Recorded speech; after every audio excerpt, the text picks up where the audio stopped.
You're the first person to bring the belts to our studio, and thank you so much for that. But you mentioned that you have a very calm attitude towards sports awards. How does that happen? I don't know. It's just my job. It's just work.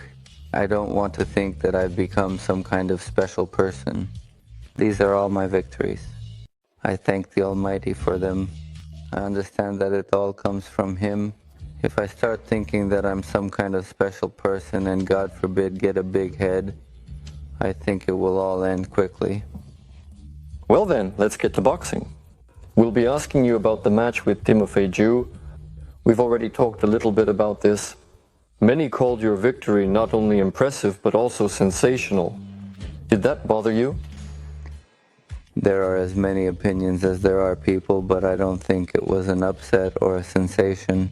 In various interviews several years prior to the highly anticipated fight with Tszyu, I always said that if we crossed paths, I shouldn't have any special problems, because everything he has, I believe I perform significantly better. And basically, everyone saw everything in the fight. But Tszyu was seen as some kind of crazy favorite before your match. I think whoever labeled him as the favorite didn't really understand boxing. And I don't even know what they were basing it on, but I can't answer that. Maybe we should invite them and ask them. Well, do you think maybe his last name had an influence? Well, maybe people liked his last name more, but I think mine, 100% not. Now, this is stuck in many people's minds. In our modern world, you can, or rather you need to be not only a good boxer, but also a media personality to a certain extent. Well, maybe it turned out that Tszyu was a bit more known to us in the media, while you were more active in the States. And basically, could you please tell us more about that, because very few people know about you, since your career developed there? Yes, I moved to the States in 2016 at the invitation of Sergei Kovalev. He helped me in the early stages of my career. I owe him a special thanks for that. He introduced me to Aegis and Kathy. We signed a contract with them and started working. I always thought, and I believe many would share this opinion with me, that professional boxing in America is head and shoulders above everywhere else in the world. I thought that the people there are completely different, meaning the boxers, and that it would be much tougher. Exactly. It's probably a stereotype that if you work every day and give it your all, those same people are no stronger or better than you. The main thing is not to psych yourself out. Well, and the approach to training in America, in the pros, when I got to Oxnard with a Mexican trainer, you worked more on your own there. For example, I came to the gym just like I am now. My trainer watches me from the beginning of the training to the end. There were about 8 to 10 of us, and there was only one trainer. Well, he had a couple of assistants, and the trainer physically didn't have the time to keep an eye on you from A to Z, so you likely mostly had to work on your own. One of the most important questions probably is the story about the hand injury. Could you please tell us more about it, because it's clear that everyone found out only after the fact. What happened to your hand and how did it all go down? I didn't even tell anyone about my hand. This is from some interview. My coach mentioned it, and after that people started asking me what happened. It was on a Monday, about 12 days before the fight. It was the final week of sparring. I was sparring with an Argentine boxer, a really tough guy who was known for his incredible strength, resilience, and endurance, and somehow got hit with a right hook on the side. And because of that, the knuckle on my left pinky became very painful, and I kept sparring. And after the sparring, when we took off the gloves, my hand was really swollen, and there were 12 days left. There was no point in doing anything anymore. That's where I was putting ice on every day. We started working on it a little less, and basically everything was fine until the fight. But before stepping into the ring, we put on the gloves, and the coach says, well, hit with your right. And without thinking, I just hit it hard. And I felt, damn, I had this intense pain shooting through my arm. I didn't tell my coach anything, but after that, didn't hit her too hard. And then I stepped into the ring, and thank God I was thinking about it, because athletes understand that when you step into the ring, the adrenaline is completely different, and you don't think about it at all. When the fight was first scheduled, I had such a bad feeling, such a bad premonition, that all my fighters were backing out of their fights. This one dropped out, that one dropped out. I think Murtazaliev will probably drop out of the fight too. This one flew off, that one flew off. I think Murtazaliev will probably drop out of the fight too. I think he'll find some reason and won't show up. Although thanks to me, no fight has ever been canceled, thank God. I went into the fight with a broken rib. I had a fight with COVID, and I had a broken finger, but I managed. And he was supposed to fight another Mexican fighter right before he fought me. And by the way, he backed out himself. So he backed out, but he told me not to back out. So it wasn't even on my mind. So that did have some kind of impact, right? No. In general, no. But I was in really good shape, and there were 12 days left until the fight. And it's just the pinky. People understand those who hit, we hit with these parts.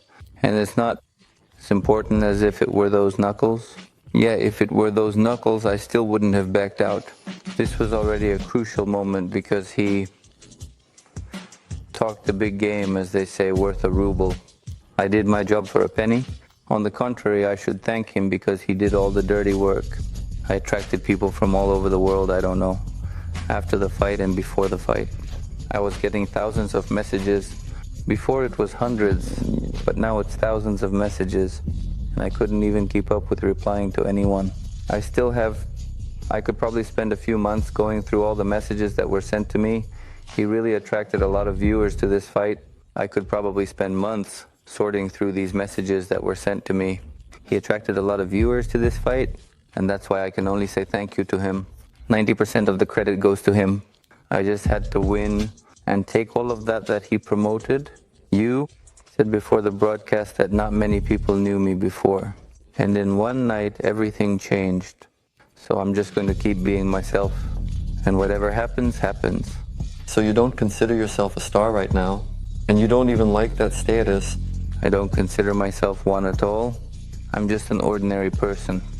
Maybe I have some unique traits compared to other people. That's when I'm in the ring. But after I step out of the ring, I usually become an ordinary person. But by the way, people have started to recognize you more often. So were you recognized before and now after this fight? In America, yes. In America, when we arrived the day after the fight, I live in Glendale. Well, that's Los Angeles, the Glendale area. And well, I don't know, it wasn't like 2 weeks later.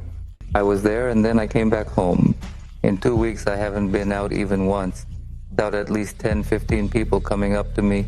They say, "Hi, champ." Yeah, exactly that. And some even, well, I immediately gained weight and my appearance is a bit different. They even came with the video of that knockout. Yuli, is that you talking? Is that you? Your next fight, Fondora, as I understand it, is planned. Nothing is set in stone yet, but as they say, there have been talks that I'm also fighting for the PBC, where I had my last fight. And they have two fighters, Fondora and Spence. PBC, where I had my last fight. And they have two fighters, Fondora and Spence. And they seem to want to set up a face-to-face meeting at the beginning of the year if Spence comes back. And like this is not 100% information. Whoever wins this fight will be fighting me. What do you think was the main miscalculation of Tszyu's team before fight with you? Well, if I say it now, people might think I'm bragging or something, but I'll say it as it is. And I said this after the press conference when a journalist approached me. What makes Tim the best? What are his best qualities? He's moving forward and taking hits. And the person who moves forward and takes hits, well, everyone has seen it. You've seen his fight. He always takes a lot of hits. Yeah, and he had knockdowns too. He takes a lot of hits.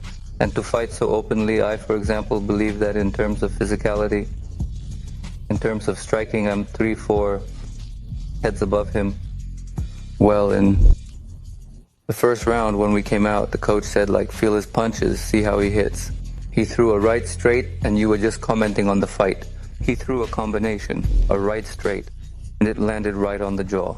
He hit me right on the jaw. I in the corner and the coach asks, well, how is it? Well, coach, I also saw that I said, there's nothing there. And he says, well then, all right, let's work. Many were impressed by your offer for him to come to your camp and exchange experiences. So first of all, the question is, did he agree to that? Well, after the fight, we exchanged a few words. He currently lives, as I understood, in Vegas, he said. And Las Vegas is literally 250 kilometers from Los Angeles. Well, it's a couple of hours' drive. And he often comes to Los Angeles and goes to a Russian bath. We go to the same bath. I haven't seen him there, but he goes there and thought, why not, if he's in Los Angeles, for him to drop by the gym and exchange experiences. He also has something to offer. At that time, other athletes really helped me a lot. For example, I learned a lot from Kovalev that Tszyu, when the second knockdown happened, it was a reverse combination. That's Sergei Kovalev's signature punch. We had one coach back in the day, Vladimir Viktorovich Roshenkov from Chelyabinsk, and Vladimir Viktorovich taught me that punch. And he said that in his 50, 60 years of work, only 2 people have hit him as well as would have liked. This is Sergei. And now I'm starting to get it right. And after the fight, he calls me and says, oh, I enjoyed it so much that you knocked him down with that exact punch.